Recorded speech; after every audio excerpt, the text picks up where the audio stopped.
നബി സല്ലല്ലാഹു അലൈഹി വസല്ലം ഒരിക്കല് ജിബ്രീൽ അലൈഹിസ്സലാമയോട് ചോദിച്ചു, ജിബ്രീലേ, നിങ്ങളുടെ വയസ്സ് എത്രയാണ് എന്ന് ചോദിച്ചു.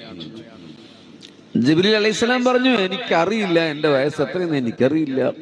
ജിബ്രീൽ അലൈഹിസ്സലാം പറഞ്ഞു, എനിക്കറിയില്ല നബിയേ, പക്ഷേ ഏകദേശം ഒരു രൂപം ഞാൻ പറയാം റസൂലേ. മൂന്നാം തിരശ്ശീലയിൽ ഒരു നക്ഷത്രം ഉദിക്കാറുണ്ട്. ആ നക്ഷത്രം ഇന്നുദിച്ചാൽ ഇന്ന് തന്നെ അസ്തമിക്കും നബിയേ.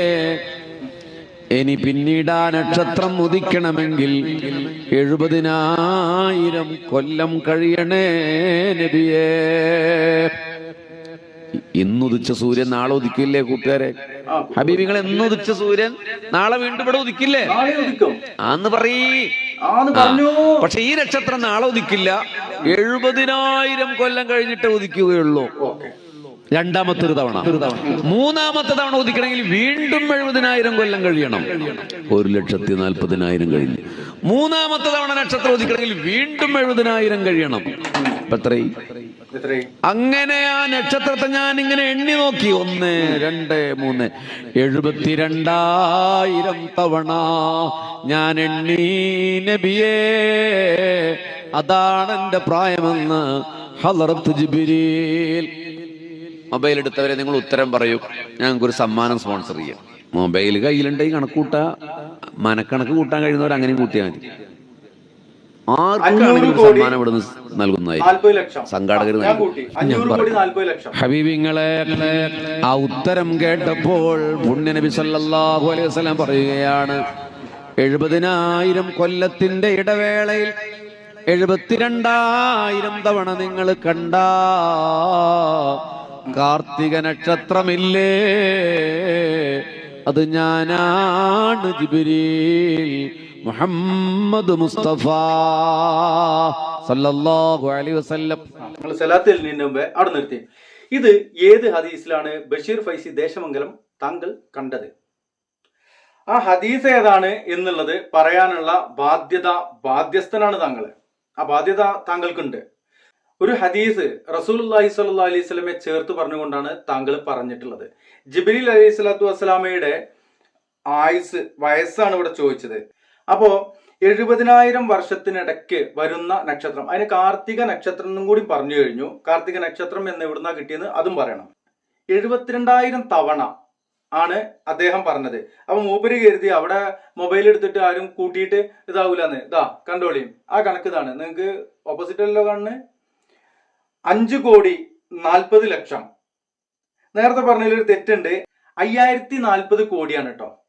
500 കോടിയല്ല, 5,040 കോടിയാണ്. 5,040 കോടി വർഷമായി അല്ലെങ്കിൽ വയസ്സായി എന്നുള്ളതാണ്. നേരത്തെ ഞാൻ 500 കോടി എന്ന് പറഞ്ഞാൽ തെറ്റാണ്. 5,040 കോടിയാണ്. ഇങ്ങനെ പറയണമെങ്കിൽ അതൊരു ഹദീസിലായിരിക്കണല്ലോ. റസൂലുള്ളയും അതുപോലെ തന്നെ ജിബ്രീലും അലൈഹിസ്സലാം സംസാരിച്ചു കൊണ്ടിരിക്കുന്ന ഒരു വിഷയമാണ്.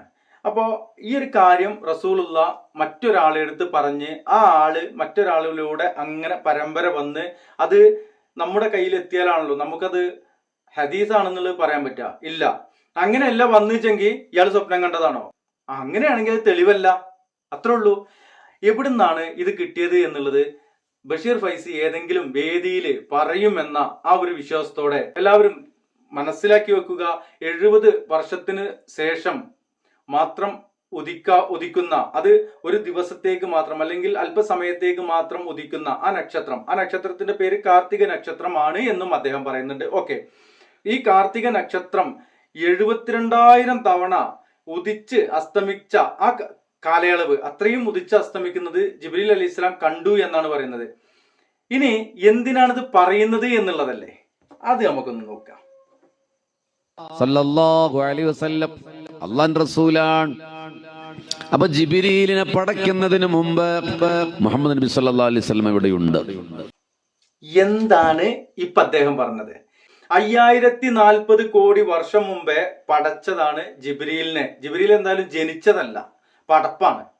മലക്കുകള് പെണ്ണുകെട്ടലും അങ്ങനെ അതില് സന്താന പരമ്പര ഉണ്ടാവലൊന്നുമില്ല. അള്ളാഹ് മലക്കുകളെല്ലാം സൃഷ്ടിച്ചിരിക്കുകയാണ്. അപ്പൊ പടപ്പ് അത്ര പറഞ്ഞാൽ മതി. ഇപ്പൊ നമ്മള് പടപ്പല്ലേ, നമ്മളും പടപ്പാണ്.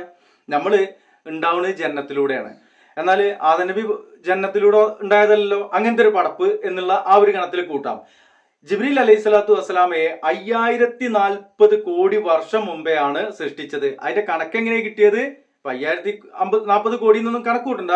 എന്തായാലും 70,000 വർഷത്തിനിടക്ക് മാത്രം ഉദിക്കുന്ന ഒരു നക്ഷത്രം, അത് 72,000 തവണ ഉദിച്ച് കഴിഞ്ഞിട്ടുണ്ട് എന്നുള്ളതാണ് ജിബ്രീൽ അലൈഹി സ്വലാം 1400 വർഷം മുമ്പ് പറഞ്ഞത്. അപ്പൊ അങ്ങനെ കൂട്ടിയതാണ് 5000 വർഷങ്ങൾക്ക് മുമ്പ്.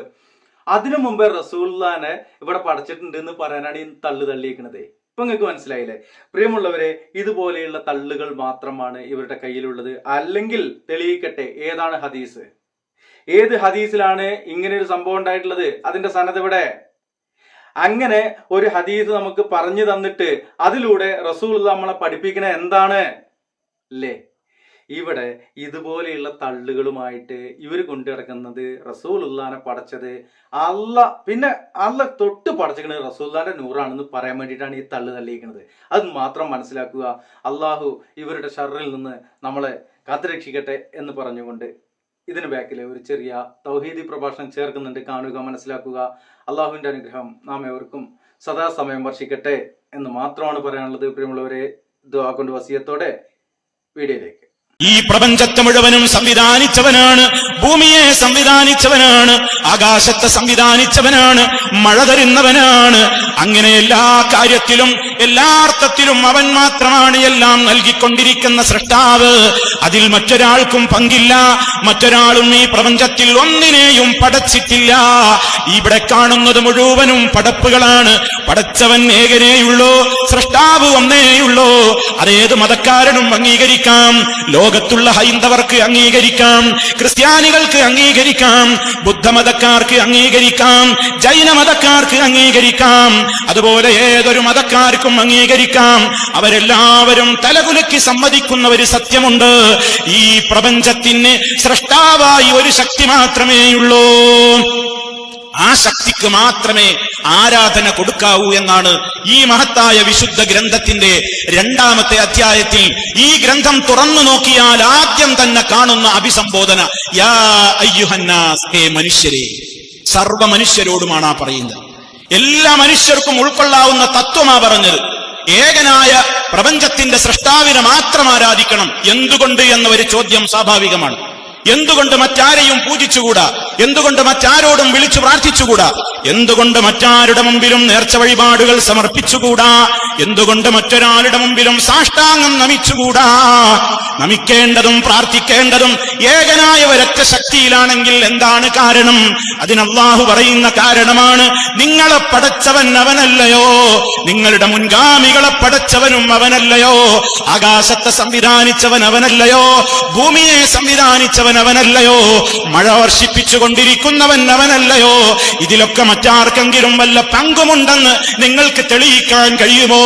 ലോകത്ത് എല്ലാവരും പരാജയപ്പെടുന്ന ഒരു ചോദ്യമാണത്.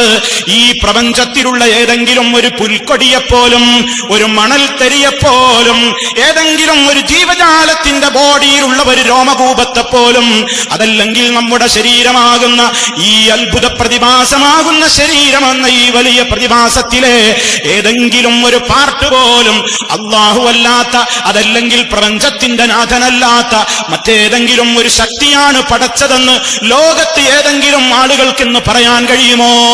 ഇല്ല. ഒരാൾക്കും ആ വാദമില്ല. എങ്കിൽ എല്ലാവർക്കും അംഗീകരിക്കാവുന്ന പരമമായ സത്യം, ആ സത്യത്തിലേക്കാണ് വിശുദ്ധ ഖുർആൻ ക്ഷണിക്കുന്നത്. വിശുദ്ധ ഖുർആൻ എന്ന് പറയുന്നതും മുസ്ലിമീങ്ങളുടെ മതഗ്രന്ഥമല്ല, അത് സർവ്വമനുഷ്യർക്കുമുള്ളതാണ്. മുഹമ്മദുൻ സല്ലല്ലാഹു അലൈഹി വസല്ലം എന്ന പ്രവാചകനോ മുസ്ലിമീങ്ങളിലേക്ക് മാത്രം അയക്കപ്പെട്ട പ്രവാചകനല്ല. വമാ അർസൽനാക ഇല്ലാ റഹ്മത്തൽ ലിൽ ആലമീൻ, സർവലോകർക്കും കാരുണ്യമായി കൊണ്ടല്ലാതെ അങ്ങയെ നാം അയച്ചിട്ടില്ല നബിയെ.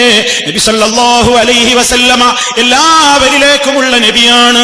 വിശുദ്ധ ഖുർആൻ സർവമനുഷ്യർക്കും സന്മാർഗം പഠിക്കാനുള്ള ഗ്രന്ഥമാണ്.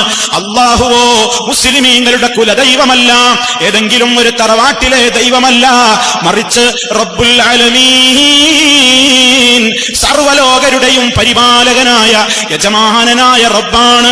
അവൻ പരമകാരുണിക സർവശക്തനായ റഹ്മാനാണ്, റഹീമാണ്. അവനെല്ലാം കേൾക്കുന്നവനാണ്, അവനെല്ലാം കാണുന്ന ബസീറാണ്, അവനെല്ലാം അറിയുന്ന അലീമാണ്, അവനെല്ലാത്തിനും കഴിവുള്ള ഖദീറാണ്. അവൻ മാത്രമാണ് ഖാലിഖ്, അവൻ മാത്രമാണ് പടച്ചവൻ. മറ്റുള്ളതൊക്കെ ഇവിടെയുള്ള പടപ്പുകളാണ്. അതുകൊണ്ട് പടപ്പുകൾ ആരോട് തേടണം? പടച്ചവനോട് മാത്രം. തന്നെ പോലെയുള്ള പടപ്പുകളോട് തേടിക്കൂടാ. കാരണം ആ പടപ്പുകളും മരിക്കുന്നവരാണ്, ആ പടപ്പുകളും മയക്കമുള്ളവരാണ്, ആ പടപ്പുകളും ഉറങ്ങുന്നവരാണ്. അതേ അവസരത്തിൽ ഒരു കാലഘട്ടത്തിലും ഒരുപോലെ കണ്ണടക്കാതെ, അല്പം പോലും ഒന്ന് തൂങ്ങി ഉറങ്ങുക പോലും ചെയ്യാതെ, ക്ഷീണം ഒരിക്കൽ പോലും അനുഭവപ്പെടാതെ അണ്ടക്കടാഹങ്ങളുടെ മുഴുവനും പ്രപഞ്ചത്തെ മുഴുവനും പരിപാലിച്ചു കൊണ്ടിരിക്കുന്ന നാഥൻ, അവന് ഉറക്കമില്ല, അവന് മയക്കമില്ല, അവന് ക്ഷീണമില്ല, അവന് തളർച്ചയില്ല, അവന്റെ ശ്രദ്ധ മാറുകയില്ല, അവൻ മരിക്കില്ല. വിശുദ്ധ ഖുർആൻ ഈ ഗ്രന്ഥത്തിന്റെ 2-ാമത്തെ അധ്യായമായ അതേ സൂറത്തുൽ ബഖറയിൽ അല്ലാഹു അവനെ പരിചയപ്പെടുത്തിയത് അങ്ങനെയാണ്. അല്ലാഹു ലാ ഇലാഹ ഇല്ലാ ഹുവൽ ഹയ്യുൽ ഖയ്യൂം ലാ തഅഖുദുഹു സിനത്തുൻ വലാ നൗം. അല്ലാഹു അവൻ മാത്രമാണ് ആരാധ്യൻ, അവൻ മാത്രമാണ് ജനങ്ങളെ ആരാധന കൊടുക്കപ്പെടേണ്ടവൻ. സർവ പ്രാർത്ഥനകളും ആ അല്ലാഹുവിലേക്ക് തിരിക്കൂ, സർവ നേർച്ച വഴിപാടുകളും ആ റബ്ബിന് മാത്രം കൊടുക്കൂ, സർവ സുജൂദുകളും അവന്റെ മുമ്പിൽ മാത്രം നടത്തൂ. സർവരും സത്യം ചെയ്യുന്നുണ്ടെങ്കിൽ റബ്ബിന്റെ പേരിൽ മാത്രം സത്യം ചെയ്യൂ. സർവരും അറവ് നടത്തുന്നുണ്ടെങ്കിൽ, ബലി നടത്തുന്നുണ്ടെങ്കിൽ ആ ബലികൾ മുഴുവനും ആ സൃഷ്ടാവിന്റെ മാത്രം പ്രീതിക്ക് വേണ്ടി നിർവഹിക്കൂ. ഏതെങ്കിലും കാര്യങ്ങളിൽ നിങ്ങൾ സഹായം തേടേണ്ടത് ആത്യന്തികമായി നിങ്ങളെ ഏത് കാലത്തും സംരക്ഷിക്കാൻ കഴിവുള്ള യോഗ്യതയുള്ള റബ്ബിനോട് മാത്രമേ ആകാവൂ എന്ന് വിശുദ്ധ ഖുർആൻ പറയുന്നു. കാരണം അവനാണ് അൽ ഹയ്യു, എന്നെന്നും ജീവിച്ചിരിക്കുന്നവൻ. മറ്റുള്ളവരൊക്കെ മരിക്കുന്നവരാണ്, മറ്റുള്ളതെല്ലാം നശിക്കേണ്ടതാണ്. ഭൂമി തന്നെയും നശിക്കും, ആകാശം നശിക്കും, ഗോളങ്ങൾ മുഴുവനും നശിക്കും, സമുദ്രങ്ങളൊക്കെ കത്തിക്കപ്പെടും.